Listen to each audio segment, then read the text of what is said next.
to how last year I thought that the big trend was going to be Bitcoin in 2024. I would say that the big trend in 25 is stablecoin usage. I think we're going to finally attack the duopoly of Visa and MasterCard. Significant number of spin-off companies, joint ventures, and partnerships within Singularity Net ecosystem, all of which are building decentralized AI-based products, and all of which are working toward using these cross-paradigm OpenCog Hyperon tools to do things in their chosen verticals, from DeFi, humanoid robotics, medical, music, and more different verticals than I have time to run through now. And this network just gets richer and richer as we add in integrations with Fetch, Ocean, Kudos, and other members of the broader ASI ecosystem. Now,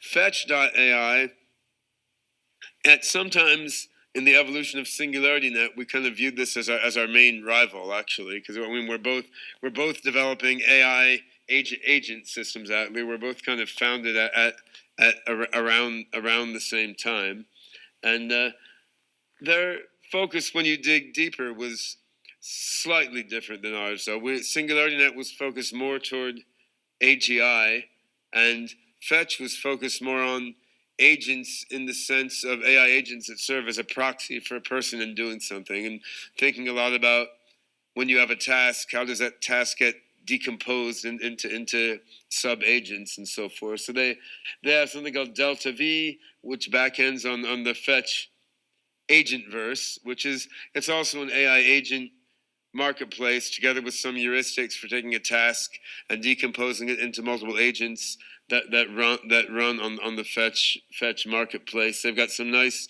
videos on this on the Fetch.ai website if you take a look, and the bunch of agents have been built there, doing a bunch of computing, exploring applications in various different vertical markets, right? So now, Ocean Protocol, I'm not going to say much about because you've heard it right. You've heard it right from the horse's mouth here, right? I mean, I've been following. I was in the Ocean ICO from the beginning. I remember meeting the Ocean team in Berlin in 2018. So I've been excited about what Ocean's doing really since before they started, because I encountered Trent's work in symbolic regression and genetic programming. I mean, before either of us got that seriously into crypto. So when Trent got into crypto, like, I knew it was going to be something interesting. And most people in the room know what Ocean does already, but I mean, I first encountered Ocean as a decentralized sort of data marketplace, or more properly, like a data access and data metadata marketplace, with a lot of cool innovations like compute to data mechanisms and so forth. And the Predictor product, which has been a major focus in the last years, is a quite interesting way to leverage this decentralized data framework to do something very real and productive in the current crypto market, right? So you have something prediction market-like with a decentralized pool of predictor bots and a decentralized pool of traders and trading agents sort of working together. And what Trent and I and some of our respective teams were working out the other day is sort of alluded to here in this picture, and I'm just going to let you be amused by it and not explain it due to lack of time. But what we were talking about was how to extend the predictor framework beyond what it currently does. So currently you have prediction agents that are incentivized by the clever game that Trent and his team came up with to make correct predictions about crypto markets, and they're incentivized by tokens to do that. And then you have trading bots that can make money if they use those correct predictions. So you have a sort of circular reinforcing economy there. What we're exploring is how you would use that more broadly to do different kinds of cognition, because decentralized AI systems have to make many other decisions besides whether a market's going to go up and down or what trade to make. And this same sort of incentive game with minor variations could be used to guide decisions in other sorts of decentralized networks. We'll probably start exploring that by looking at using OpenCog Hyperon agents running on Singularity Net to learn trading bots, which then work within the Predictor framework.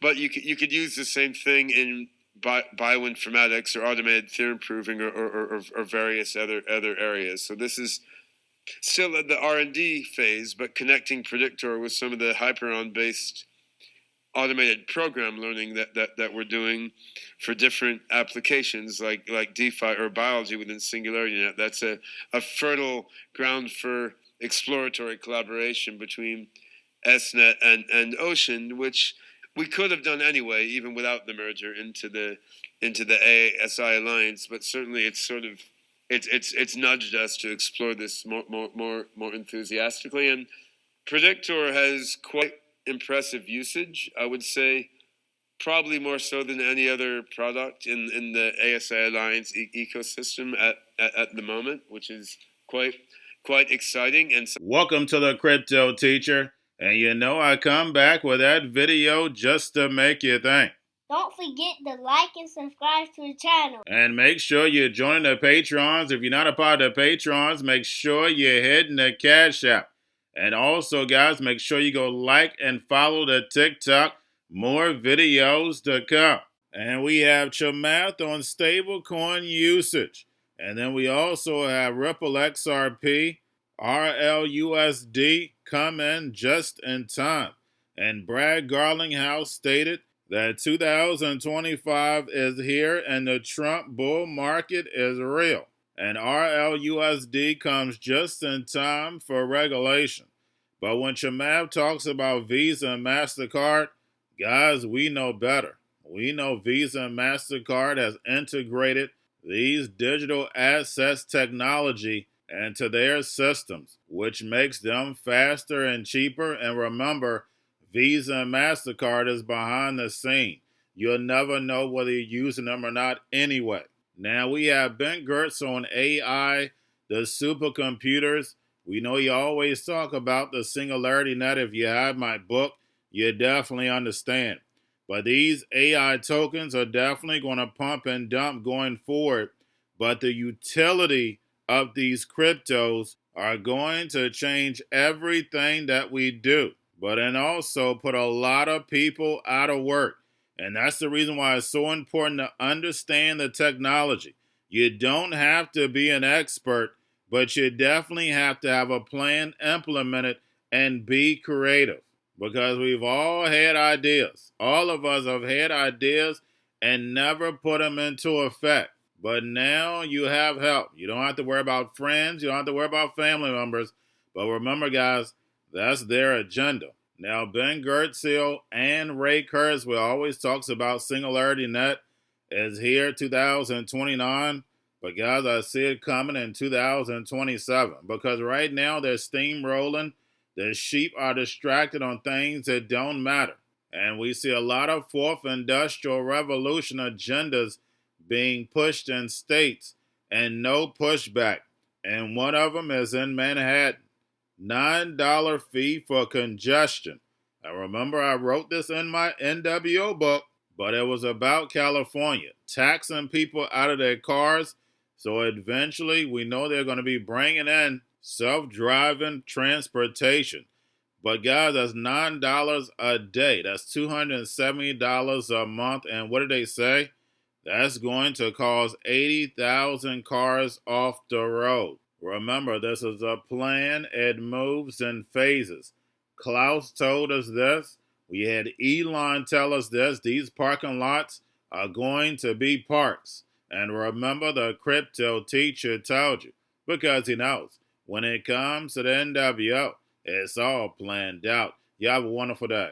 If you look at Ray Kurzweil's book, the Singularity is Near, he projected we would get human-level artificial general intelligence around 2029. Yes. And then massively superhuman AI around 2045. And I always believed the 2029. I never believed the 2045. We also ran people out of our party on crypto. 50 million people bought some crypto. That's a bet on a future. They're trying to get to a better future. In Manhattan, transportation is about to get pricier. Motorists entering the congestion relief zone south of 60th Street will need to pay a toll during peak hours for small vehicles and vans, $9 per day, down from an earlier plan of $15. For trucks and buses, between $14.40 and $21.60. Riding a motorcycle, $4.50. State leaders say the money will fill the MTA's $15 billion budget gap, paying for subway improvements and new electric buses. The plan will also help get at least 80,000 cars off city streets. I would like to make some betting with you. When we meet for the 20th, I hope I will have the pleasure still to be invited for the meeting. When we meet for the 20th Governance Summit, you will use the app like Uber, but not anymore to call some driver, but automatically guided car, a self-driven car, will come to your hotel or wherever you are and will bring you to the airport. Actually, I had a discussion some months ago with the mayor of Los Angeles, and you know Los Angeles is one of the cities with the heaviest traffic, who told me in 2030 Los Angeles will be private car-driven free. And this Barr was wearing a pair of Meta glasses when he conducted the attack on Bourbon Street. But he did not activate the glasses to live stream his actions that day. Jabbar stayed at a rental home in New Orleans beginning October 30th, 2024. He was in town at least 2 days. During that time, Jabbar, using Meta glasses, recorded a video as he rode through the French Quarter on a bicycle. This video shows Jabbar during that trip in October with his Meta glasses. As we continue to learn more about that trip, we ask anyone who may have seen or interacted with him to contact us. Now, for more information, Meta glasses appear to look like regular glasses, but they allow a user to record videos and photos hand-free. They also allow the user to potentially live stream through their video. Going to a different economy, and we're going to be learning more about that as we go, but clearly we're learning that things can be done from remote locations. We're learning that technology can replace people even more than we thought. We're not going back to the same economy. We're recovering, but to a different economy, and it'll be one that is more leveraged to technology. And I worry that that is going to make it even more difficult than it was for many workers. In Silicon Valley, and my friends who work in technology know that what we did to the manufacturing workers, we are now going to do to the retail workers, the call center workers, the fast food workers, the truck drivers, and then even bookkeepers, accountants, insurance agents, lawyers, and on through the economy. So what happened to the manufacturing workers is a very clear sign. And so we'll import Chinese-based CBDC technology. So it's going to be CBDC in a box provided to you by the People's Bank of China. But every stock, every bond, every currency, every commodity, every piece of art, every private business, every piece of real estate will eventually be a token on a blockchain, an entry on a ledger, permanent and immutable. We will have truth instead of trust, and we will save over $7 trillion a year. 6 to 8% of global GDP is wasted by the friction of the trust industry that's necessary when you have dual entry accounting. With triple entry accounting, which is what a blockchain is, we get rid of all of that friction. It's a beautiful future. Like what you see in China and their social credit scoring systems, right? If we get identity wrong, it could be a tool to enslave humanity. And if we get it right, it could be a tool to liberate humanity. And as an American, I'm obviously rooting for the one that's on the side of freedom. Bitcoin is an international asset. And also, I do believe the role of crypto is, it's digitizing gold. I actually believe this technology is going to be very important. look at it. We have been part of a huge revolution in investing through ETFs. We believe that ETFs will be changing the whole way we invest.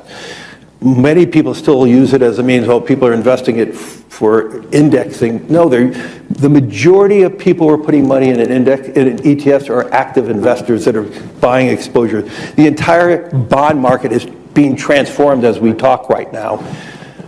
I believe the next generation for markets, the next generation for securities will be tokenization of securities. And if we can have that distributed ledger that we know every beneficial owner, every beneficial seller, we all have our code of who's buying, who's selling, instantaneous settlement. And think about it, it changes the whole ecosystem. Chinese bank ICBC has been hit by a ransomware attack, and the U.S. Treasury market, as a result of that, has been disrupted. This, according to the Financial Times. We're going to get more right now with Bloomberg's Shonali Bassick. Shonali, what do we know? Listen, we have the Financial Times now reporting that ICBC, one of China's largest banks here, was hit with a ransomware attack.